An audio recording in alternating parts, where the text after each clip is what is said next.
we recognize that CVUUS gathers on land seized from the Western Abenaki people by European colonizers. We respect the Abenaki's spiritual relationship to the land and waters of the Champlain Valley, and we are committed to building a peaceful and more just relationship with them and to promoting knowledge of their history and culture. Good morning, and welcome on this joyous, joyous day to all of those gathered here in our sanctuary, to those of you on Zoom, and to anyone who will be watching this service at a later date. Welcome to CVUUS, the Champlain Valley Unitarian Universalist Society. Amen. You are welcome here no matter who you are, no matter where you come from, no matter what your background. You are welcome to join us in community as we learn, live, and love together. If this is your first time with us, we have a book in the foyer that we invite you to sign, and you can receive our monthly newsletter. Please join us downstairs after the service for refreshments and conversation. If anyone needs hearing assistance, we have some new devices that you can get in the back. And if you still have those cell phones on, please put them into worship mode. My name is Rebecca Strum. I am a member of this congregation and of the worship team, and today I have a special privilege of serving as worship associate for both of our contract ministers.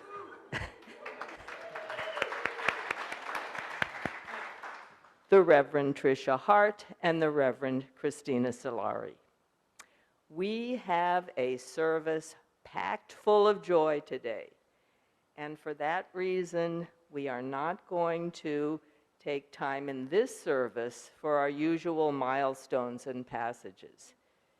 If you were planning, and I know some people were, planning on sharing a milestone, a passage, a joy or concern, please, please save it for next Sunday. And again, we have so much joy today. We are also not going to have our usual time for silent meditation, but these elements will return next week. So thank you there are so many people collaborating to make this service possible. A big thanks to everyone. And Reverend Tricia is going to lead us in the chalice lighting, and I think Hayden is going to... Katie is going to light the chalice. There Katie is. Okay, so if Katie could come up and light the chalice, and Reverend Tricia will lead us.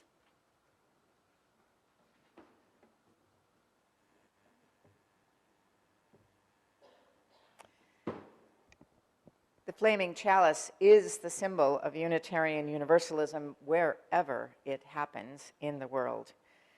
The words today, thank you, Katie, are by John Denver, and they're in your order of service and also up on the screen. He called it Rhymes and Reasons.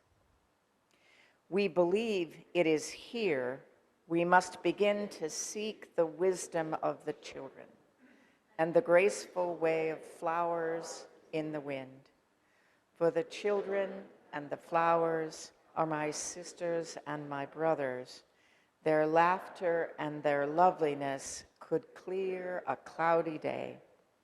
Like the music of the mountains and the colors of the rainbow, they're a promise of the future and a blessing for today. And the song that I am singing is a prayer for non-believers. Come and stand beside us. We can find a better way.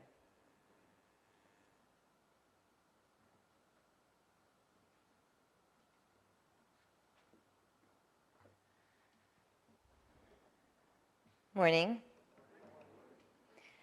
Our opening words are by Reverend Norbert Čapek, who was the founder of the Unitarian Church in Czechoslovakia, where he created our flower ceremony ritual in 1923. Reverend Čapek spent a year in Dresden prison before being sent to Dachau, where he met his death. He wrote the following meditation in Dresden in 1942. I invite you to take a deep breath, close your eyes or gaze downwards, and listen to his words.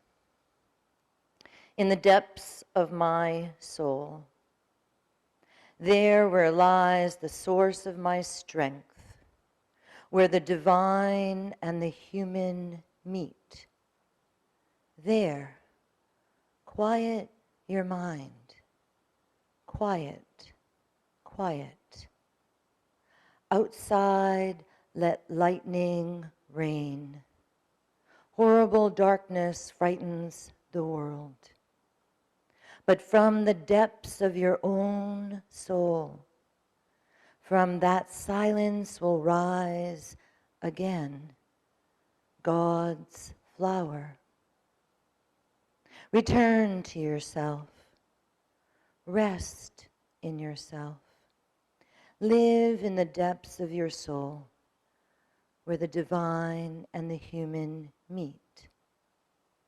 Tune your heart to the eternal, and in the depths of your own soul, your panting quiets down, where the divine and the human meet. There is your refuge.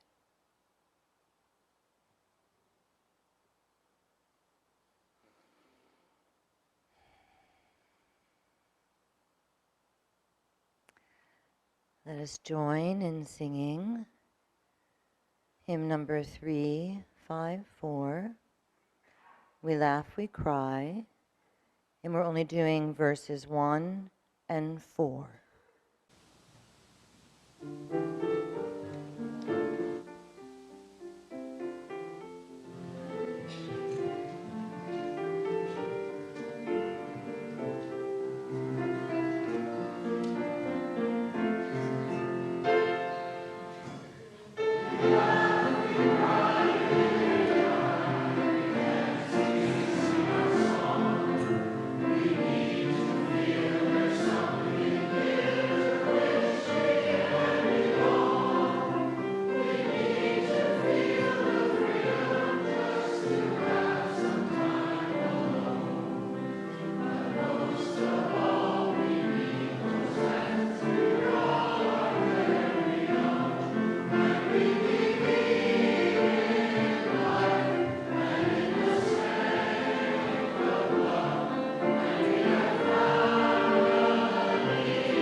Good morning.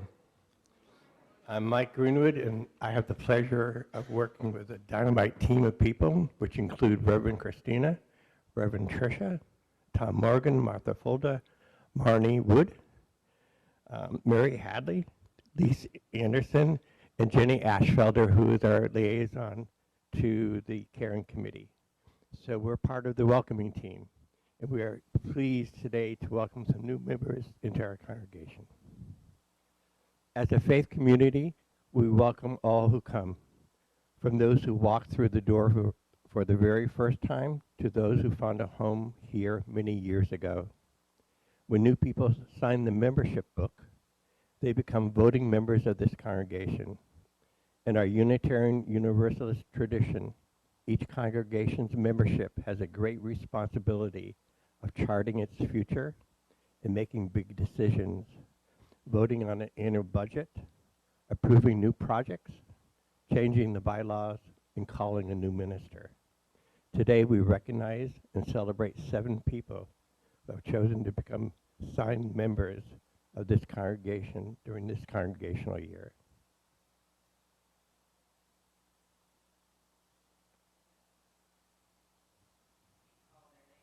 Okay. As I read your names, please come forward. David Bristol.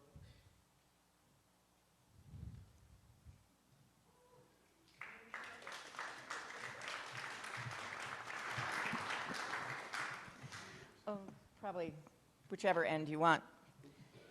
You may notice that David is not actually sitting over there with the other new members, and that's because he's already working.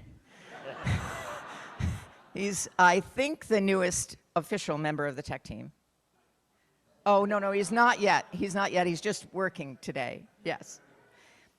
As Mike points out to me in this note, David Bristol is not from Bristol. He's from Moncton.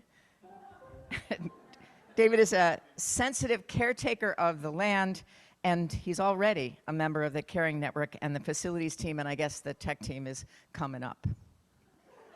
Welcome, David. Johnny Carter.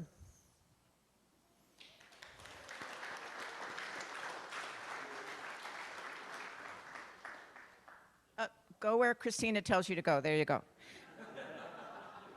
Johnny Carter is originally from Maine, but he loves plants and is working his way to becoming a brewer at Shacksbury Cider in Vergennes. Do I have that right? Awesome. Welcome, Johnny. Peter Chapin.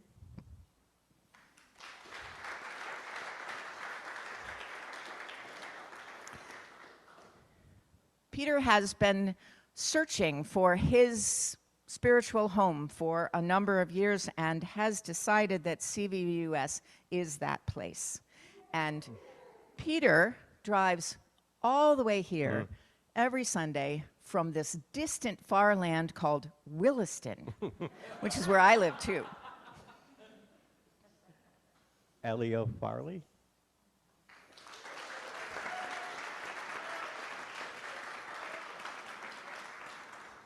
Many of you know Elio, who is a Middlebury student from Chicago. And Elio is a political organizer extraordinaire who lives his values. His most recent endeavor, as many of you know, was the pro-Palestinian encampment at the college. Welcome, Elio. Catherine Jabowski.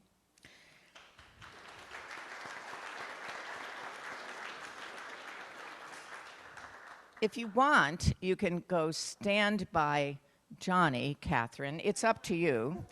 They are partners with each other. Catherine works with a variety of people, from school nurses to homeless individuals, in her role as a state of Vermont community nurse in Rutland County. Catherine and Johnny are going to be married here at CVUUS early next year. Andrea Sambrook.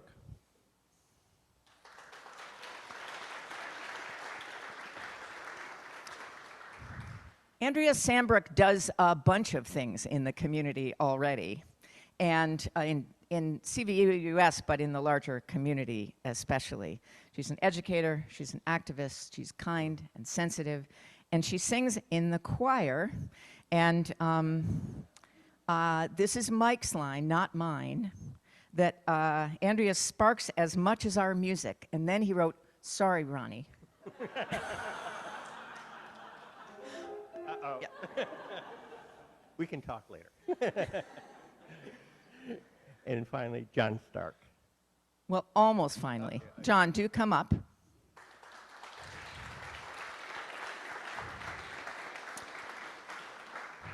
John is, oh, I'm so glad. Christina is our choreography. That's excellent. John is a kind soul who asks great and sometimes very challenging questions. As a choir member, he is as interested in connecting with his fellow members as he is with the music. Welcome, John.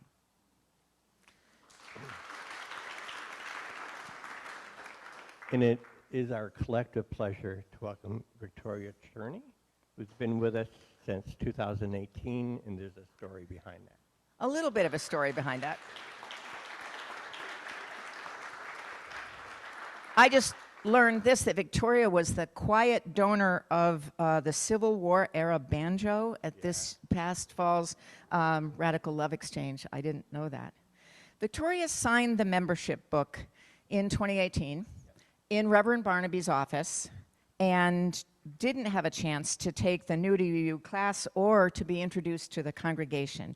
And health problems have made it difficult for her to attend until recently. So it was wonderful. Victoria was part of the New to You class this year with a bunch of you, and we asked her if she wanted to be part of this ceremony, to be introduced, kind of, sort of, for the first time to this congregation, and she said yes. And we're so glad that you did.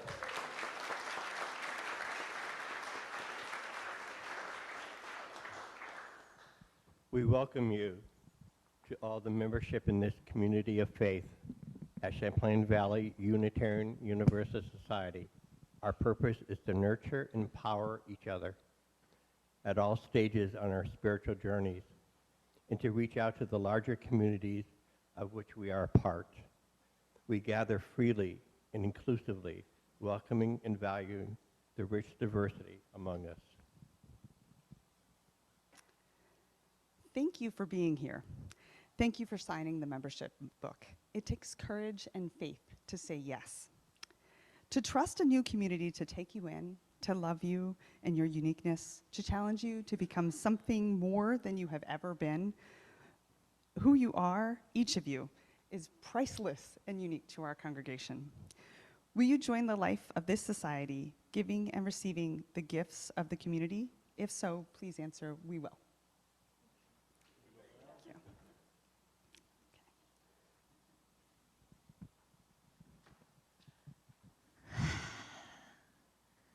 Just taking you all in. Becoming a member in a congregation is both easy and challenging. When people sign the book, they're saying that this is their spiritual home, that this community offers a place for celebration and solace, a place for service and for searching.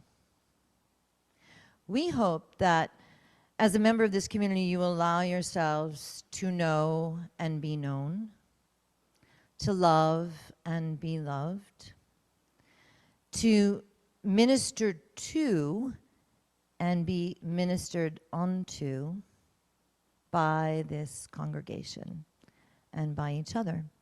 We hope that in difficult times you reach out to this congregation and that we respond with love and support.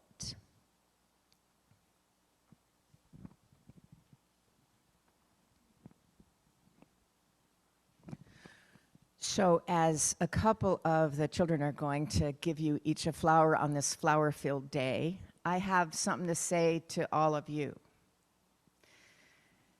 Thank you for being here too.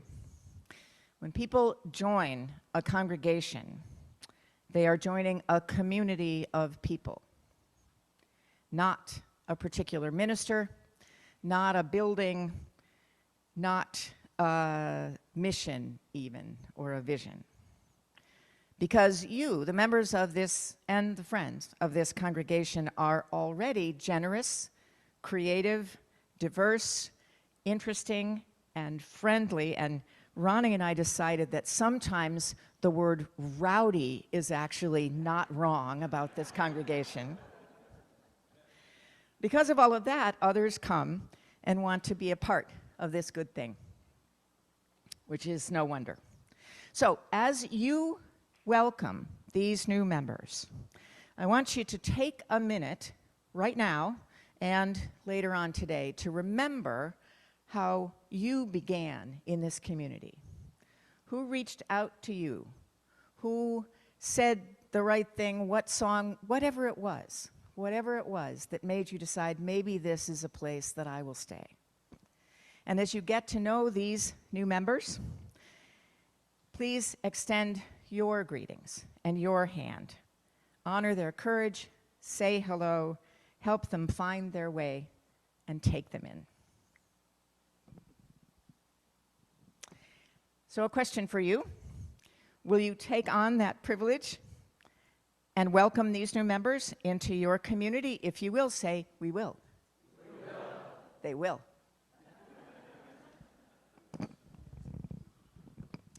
As president of this congregation, I welcome you to CVUUS, past, present, and future. May we be worthy of your trust. Please join us standing in body or spirit for the welcoming of our new congregants.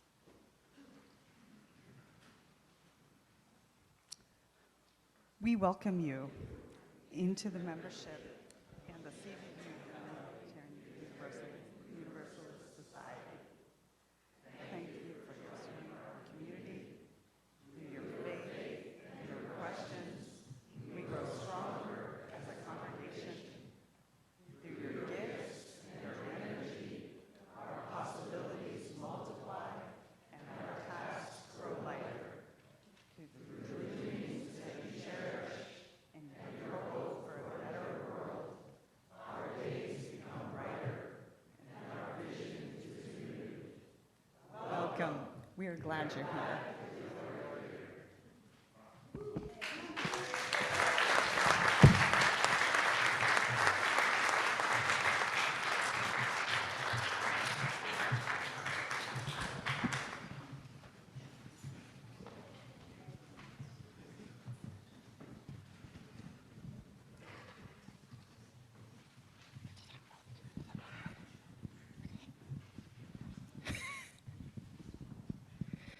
Lots of behind the scenes, well, not really behind the scenes. A lot of in front of everybody whispering. So I want to tell you about a little town. It's a town that is a lot like this town, about the same size. And the thing about this town was that everybody there was the same. They looked the same. They dressed the same. They thought about the same things. They did the same activities. And that's how it was, and had been for a very long time.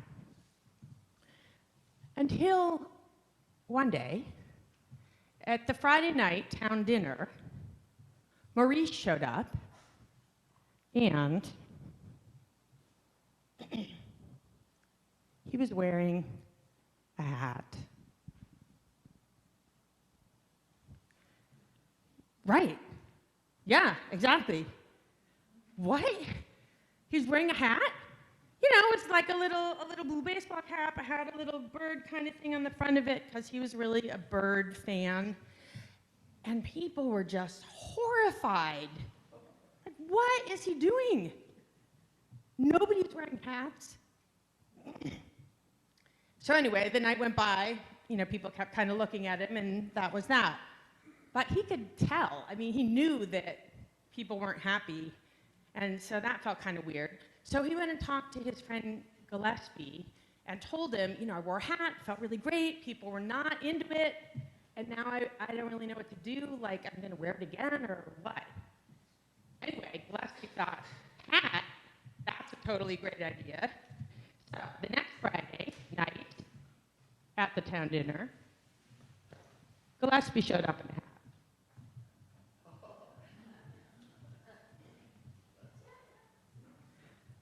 Gillespie was a little bit like a vampire, very pale, stayed out of the sun.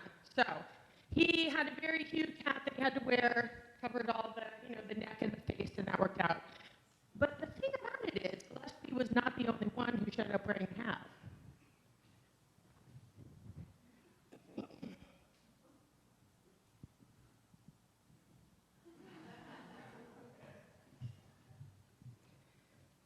Mrs. Tibley, who ran the dessert station at the dinner, also showed up in a hat that she had knit herself and was very proud of. She ran cold. I think some of you know what that's like. And she had decided that wearing a hat was going to be the solution to that. So now we had 3 people wearing hats. People thought.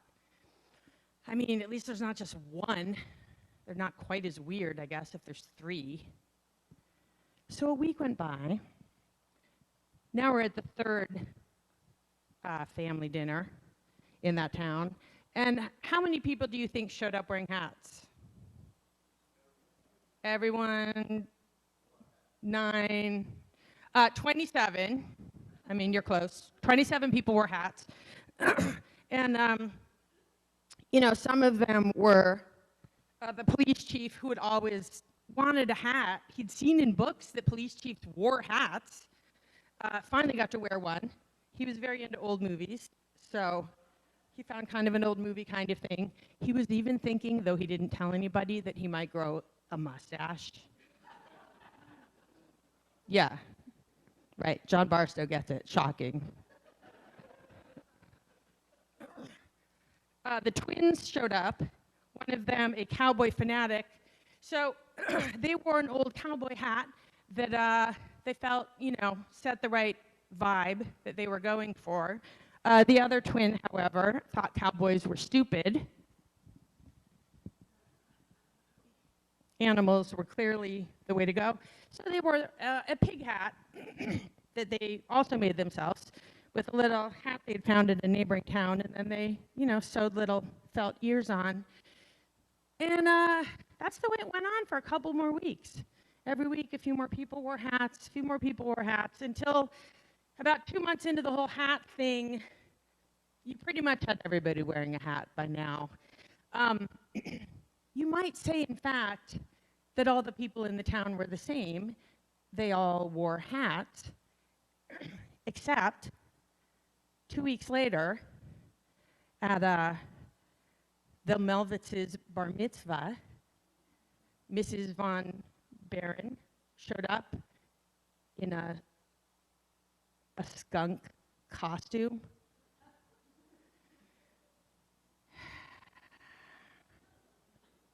You'll just have to imagine what happened after that, because we got to go. Let's sing the kids out.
So before, I don't think I'm on. Before I moved to Vermont, I had never tasted rhubarb. True. And I did inherit a rhubarb plant in my backyard. And ever since then, the Rhubarb Festival has really been one of my very favorite events at CVUUS. And I just assumed it had been going on forever, and I learned that it was, in fact, started by Reverend Johanna, and that it was originally only supposed to be 1 year. So I am so glad that that tradition was started by Johanna and that it continued, because it is one of my very favorite.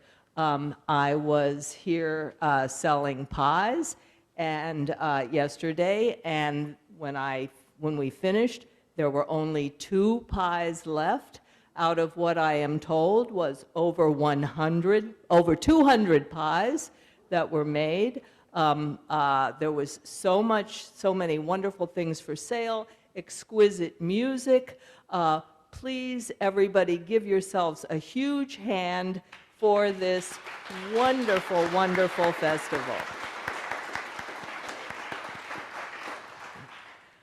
We do have a number of books left downstairs. There were, lots of generous donations. So do take some time after the service to go through those books and see if you can find something that you like and make a donation there. And that would just add to the gloriousness of this year's Rhubarb Festival. And plants in the foyer as well.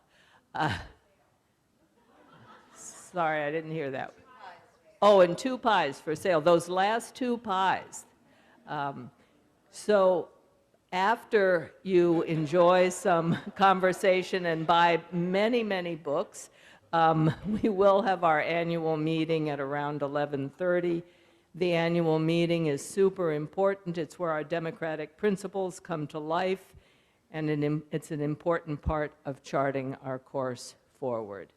Members may vote at the annual meeting. Non-members do not have a vote, but are encouraged to attend and participate and ask questions. So, as we enter Pride Month, our donee this month is Outright Vermont, and again, one of our new members. We are putting them to work this morning, so Andrea Sambrook will talk to us about Outright Vermont, our donee.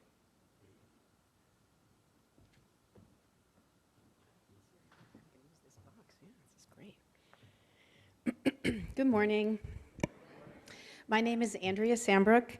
I'm the parent of 2 wonderful, newly minted, grown-up sons. I'm a new UU member, and I've served on the board of Outright for 8+ years.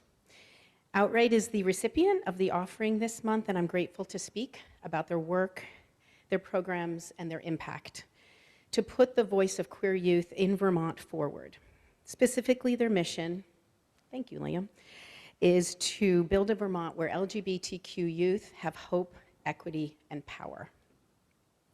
And because I'm me, I decided to shape the introduction to Outright through a personal story. My eldest son found Outright when he was a teen, and without any fanfare, he had got involved with the statewide queer youth summits, the advocacy days at the legislature in Montpelier, and queer proms and organized events that Outright facilitates in many communities across the state. He organized rides with his friends and advisors, and he would text me his whereabouts and how great the day was. And I was grateful that he had so much teacher support for the GSA at his high school. But I was working out of town. I was often out of town overnight. I was running our business, and it was his adolescence, and I was a clueless parent at that time. So when he texted me one day and he said, "Hey, Mom, what did you do today?" And then he texted me a selfie of him with the governor after having given testimony to the state legislature about the bathroom bill. I realized it was time for me to start paying attention. There was one text in particular that I remember, and that was, "Hey, Mom, today I figured out who I want to be when I grow up." So I was like, "Who?" And he says, "Dana at Outright." Now, if you don't know Dana, Dana is currently the executive director of Outright Vermont. But I don't think that my son was telling me that he wanted a career in administration. So of course I wanted to meet this Dana.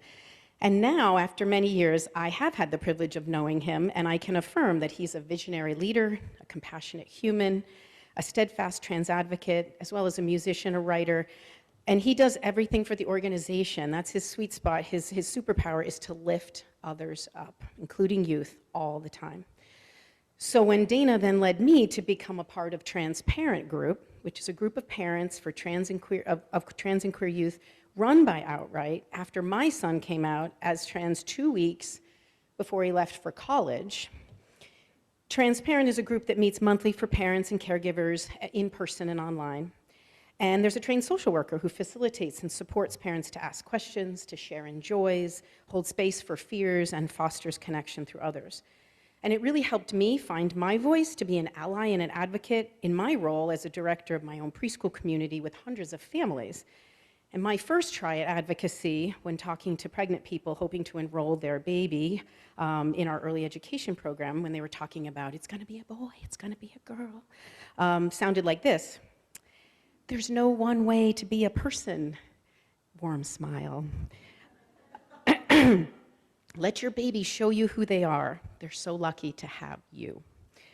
I didn't know I had fear until it stood there in front of me to reckon with in public, and I realized if it's this hard for me, a cisgender, straight white woman, to be a public ally, how must it feel for my son to have to navigate his trans identity and also personally experience transphobia and bullying in school because of it? So one day at the Transparent Group meeting, a new person came. And when her term came, she quietly asked, "Is it okay for me to be here? Because I'm a grandparent." And the group was surprised, but we welcomed her warmly. And she said, "You see, my grandchild is having a really hard time, and their parents are not accepting them. And I'm working really hard on getting their new pronouns right. Even if their parents won't, can I practice here?" Now, data from the 2022 Youth Risk Behavior Survey that is collected from teens across the country tells us that when LGBTQ plus youth have supportive, affirming family in their lives, it reduces suicidality significantly. For example, the Family Acceptance Project set of questions was included and with LGBTQ youth, and was talking with youth says that talking with youth respectfully about their LGBTQ identity, which can look like asking open-ended questions about identity or labels or pronouns that youth use, asking for clarity about what their identity means to them, or asking them about their experiences with anti-LGBTQ legislation and discrimination, was associated with a 40% lower odds of suicide attempt in the past year for all LGBTQ youth. 40%. Another affirming metric, FYI, just saying, was belonging to an affirming faith community as well. What I know to be true about Outright is that they celebrate LGBTQ plus youth to be the front in all their glorious selves. It lifts up their voices so they know they belong in places like summer camp, Friday night groups, the fire truck pull. Yes. It supports families, it educates clueless parents like me, and it frankly saves lives by building spaces, places, and relationships to bring LGBTQ youth hope, equity, and power every day. And in the words of Kaylin Dion, encouraging someone to be entirely themselves is the loudest way to love them. Thanks.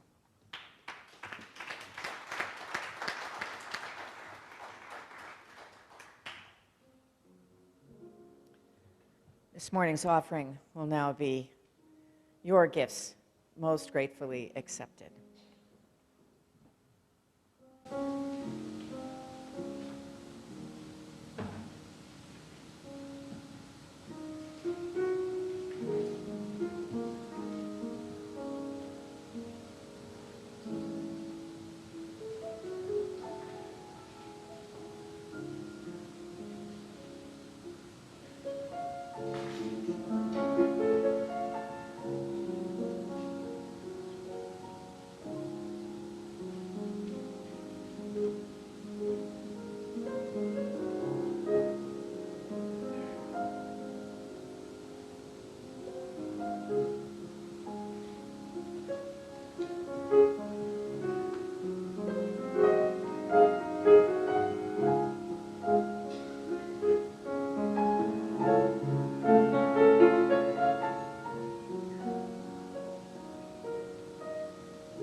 How many of you have been to Prague? Some of you, some of us have been lucky enough to do that. It's a beautiful city and a fascinating country, and I wonder, while you were there, while I was there, I wonder if you knew that Unitarians, by actually not always the same name, have been part of that city's history and culture for centuries.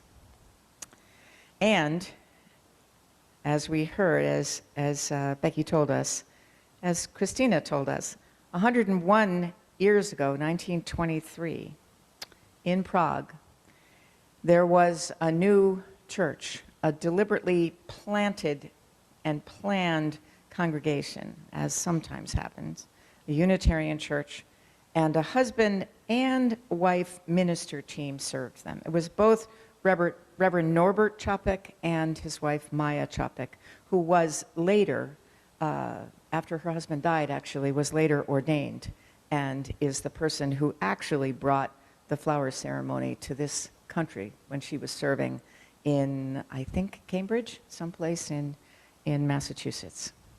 Both Norbert and Maya were originally from that part of the world, though they had spent several years living and working in the United States.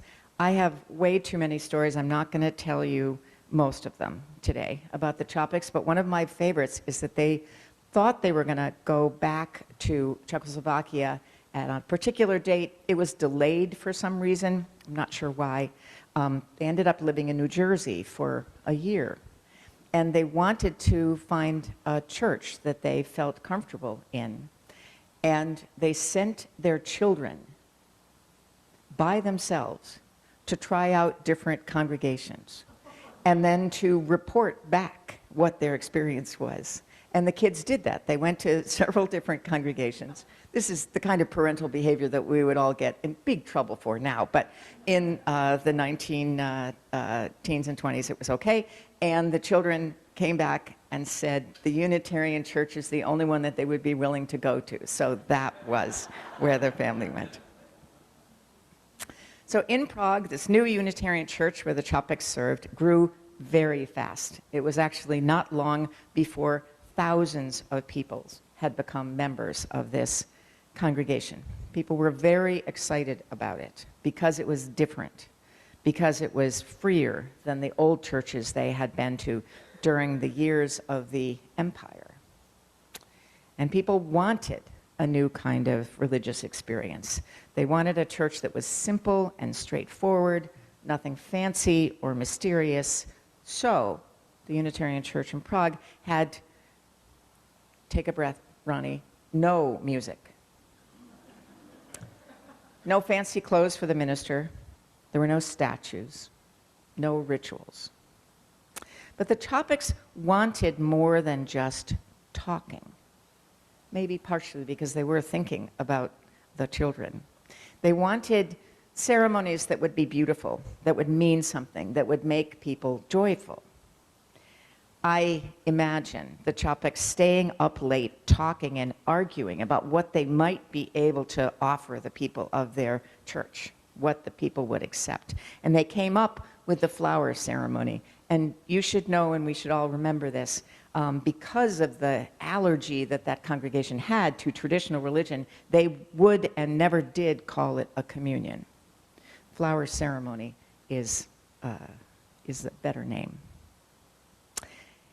And it was a ceremony that was led by the people, not the ministers. It was a ritual about life, not about anything supernatural. It's pretty simple. Everybody brings a flower to the service from their own gardens, and all the flowers get put together and make a big bouquet. So this is a stunning arrangement that our flower buds have put together, but I want you to imagine this happening in a church where there are a couple thousand people bringing flowers. And what you end up with is definitely beautiful and unplanned and messy and colorful and wonderful, pretty much like the people of that congregation. And this one, colorful, messy, beautiful, unplanned, and wonderful. Each stem adds something that no other flower could, and each blossom missing is irreplaceable, just like a community. And of course, the ceremony is not just about these individual beautiful parts coming together, because almost as soon as all that beauty has been assembled, it gets redistributed. Because each person takes a flower home, a gift brought by somebody else in that community. You never quite know who. And each person, nourished and inspired and freed by love and acceptance, takes that beauty and generosity out into the world and gives it away again. It's ephemeral, it's transitory, it's just visible for a moment, this ceremony, and then it moves on. But that moment makes all the difference. Let us sing one of the hymns in our hymnal number 8, I think, in the hymnal Mother Spirit, Father Spirit, written by words by Norbert Chopik.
Mother Spirit, Father Spirit, take our hearts, take our breath, and let our voices sing our parts.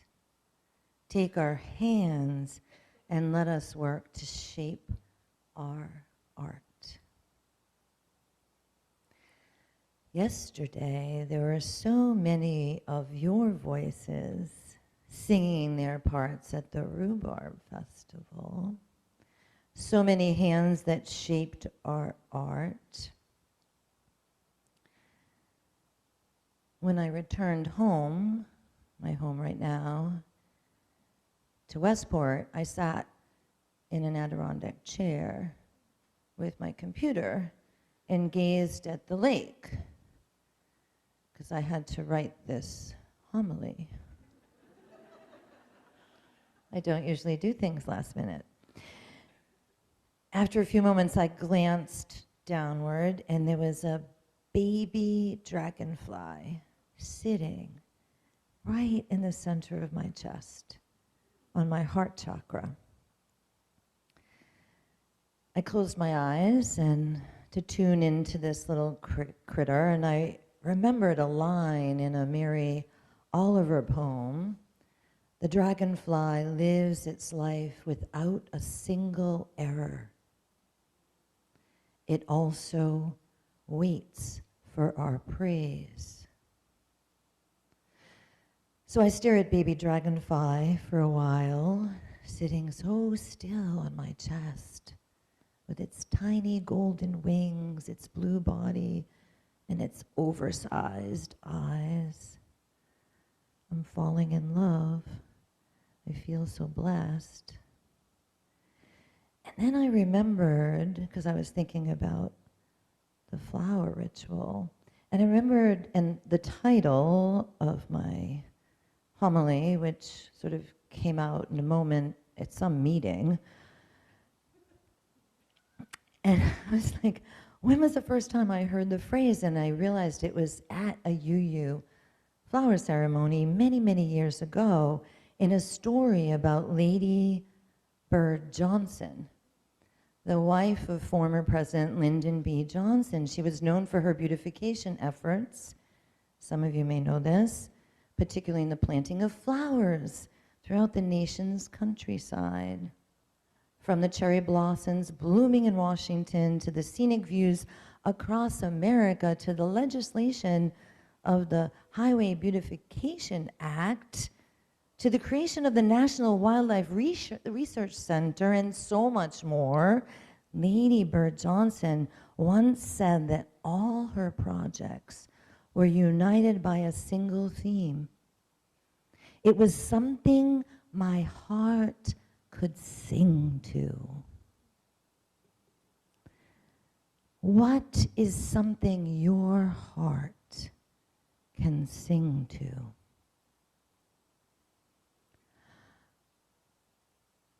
I sing to sunrises and thunderstorms, red-winged blackbird and owl, my beautiful daughter, and to you. Baby dragonfly is still there saying, those are all things outside of you. What activities and actions excite you? Do you follow your own excitement and passion? Yes, I respond. I dance and I swim. I teach and practice shamanism. I engage in shared ministry. I offer healing. And I shake things up when needed. These things make my heart sing. Return to yourself. Rest in yourself. Live in the depths of your soul where the divine and the human meet. Tune your heart to the eternal. Stillness, breathing, nature, gratitude. My bare feet on the ground tune my heart to the eternal. I invite us for just a minute to go into our hearts, closing our eyes or gazing downward, resting in ourselves. Perhaps inviting your breath, imagining your breath coming into the center of your chest, maybe imagining a baby dragonfly or some other living being sitting gently on your chest. And I ask you, what truly makes your heart sing? What are you really excited about? What brings you joy?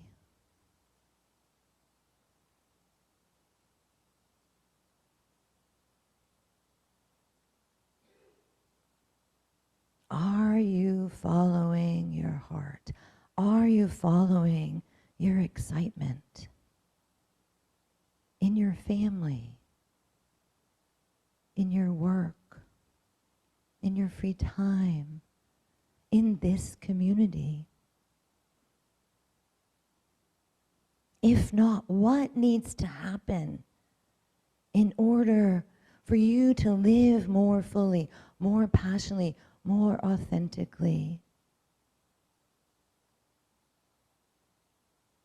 Because when we follow our excitement, our passion, our heart, we're more likely to serve each other, to inspire each other, to bring joy to each other. When we follow our hearts, the whole universe conspires with us to create what we long for, what we hope for, what we dream about.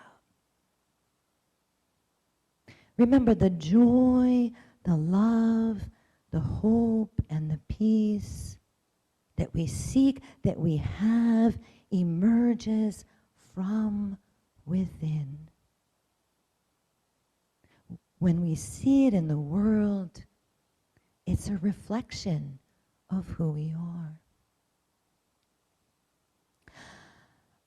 I leave you with the words of the Persian poet Hafiz. I sometimes forget that I was created for joy. My mind is too busy, my heart is too heavy for me to remember that I have been called to dance the sacred dance of life. I was created to smile, to love, to be lifted up, and to lift others up. O sacred one, untangle my feet from all that ensnares. Free my soul that we might dance and that our dancing might be contagious.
So just a couple of reminders about what's happening next. The children are coming back in right on time. Awesome. Everybody is invited to go downstairs after the service, after the postlude, and get books. And get books and donate them. Yes. So the language has changed since yesterday. Yesterday you were buying books. Today you're gathering books and donating to the congregation in gratitude. Don't you think? Yeah. I only took 6 home yesterday, so it's possible I'll get more. And if you are staying to the annual meeting, and of course we hope that you will all stay if you can, just know that we're distributing the flowers from the flower ceremony at the end because we thought about all those flowers getting damp and wilted and dead during the annual meeting, and we didn't want that. So if you're staying, you get to get your flower. If you are not staying for the annual meeting, there will be Poppy and children and me and other people to make sure that you can get a flower if you're leaving before that. Okay? More or less clear? Good. Great. Closing words this morning are from the Reverend Sarah York. We receive fragments of holiness, glimpses of eternity, brief moments of insight.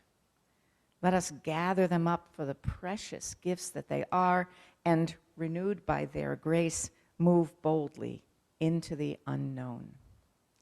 Go in peace.